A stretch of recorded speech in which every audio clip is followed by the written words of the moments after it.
senhores, hoje eu vim falar sobre contra-esterço. O que é o contra-esterço? O contra-esterço é você estar acostumado a virar a sua moto dessa forma.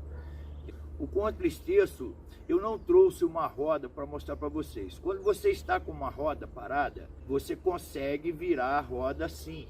Se você, a partir de uma certa velocidade com a roda, quando você vira a roda, ela faz assim, ó. Você não consegue fazer mais isso com ela. Esse é o efeito giroscópio.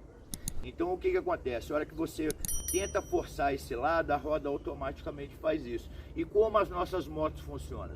As nossas motos funcionam deitando a moto. Por quê? Por causa do efeito giroscópio.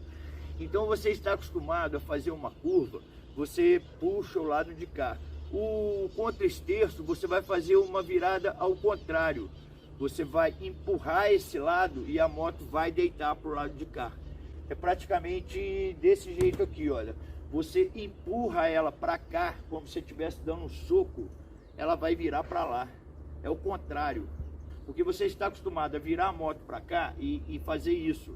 Então no contra-esterço você vai fazer diferente. Ela é bem mais fácil, a moto deita melhor. Então você vai fazer o que? Você vai vir e vai empurrar ela para cá e aí a moto vai se deslocar para o lado de cá. Esse é o contra-esterço. Por quê? Porque está acontecendo lá na frente o efeito giroscópio. A 30 km por hora você consegue virar o guidão da sua moto. Desse jeito, como você vê, eu estou parado, eu estou conseguindo. A partir de uma certa velocidade, 30 km por hora, você já não consegue fazer isso. Então o que acontece? Vocês entenderam? O contra-esterço, ele é muito usado em corrida. É lógico, você não vai usar o contra-esterço também numa estrada de chão, que aí você vai tomar chão mesmo. Você vai vir aqui, você vai empurrar a moto para cá, a moto vai virar para o lado de lá. Ela vai deitando lentamente, faz isso numa velocidade acima de 50, 60 km.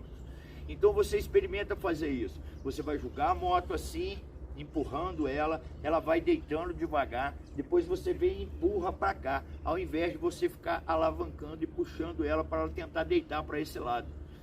Eu vou mostrar isso para vocês, como é que funciona.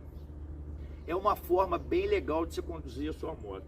Eu vou lá e vou mostrar para vocês como é que isso funciona. Não sei se vai dar para vocês pegarem.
Como é que funciona? Esse é o contra-esterço. É bem mais fácil, mais maleável de você fazer isso com a moto. Entendeu? Senhores, eu estava aqui editando o vídeo e vou falar sobre as próximas cenas. Eu não uso droga. Eu tenho um problema na vista, eu estava de lente de frente ao sol, então o meu olho estava assim puxadinho. Então, senhores, esse é o efeito contra-esterço. É um jeito bem mais fácil de você virar a sua moto. Como eu falei no princípio do vídeo, se você quiser virar a moto para cá, o que vai acontecer? Você vai fazer assim, o giroscópio da roda vai trazer a moto para cá. quer voltar, você volta para cá. É igual um vídeo que eu estava mostrando como tocar a moto com os pés. Vocês lembram desse vídeo? Esse vídeo, ele é com a ajuda do seu pé, então, mais o efeito contra-esterço, você vai fazer uma curva bem mais suave. E aí, a hora que você quiser voltar, você vem e empurra para cá, acima de uma velocidade de 50 km por hora. Vinícius, na estrada de chão, dá para fazer o contra-esterço? Dá, mas aí você vai ficar no chão. Por quê? Porque o grip da estrada de chão não é o mesmo grip que você tem no asfalto. Então, para encurtar esse vídeo, eu acho que vocês entenderam o que é o contra-esterço. Comecem a praticar isso, que vocês vão ver que vocês vão fazer curvas bem melhores com a sua moto, tá? Principalmente em estradas. Se você tiver numa estrada, você vai testando para mudar de faixa. Você vai ver que você vai ter uma tocada bem melhor. Eu espero ter ajudado vocês e esse é mais um vídeo. Fiquem com Deus aí. Ó, se inscreva no canal aí, dê um like. Um abraço para vocês.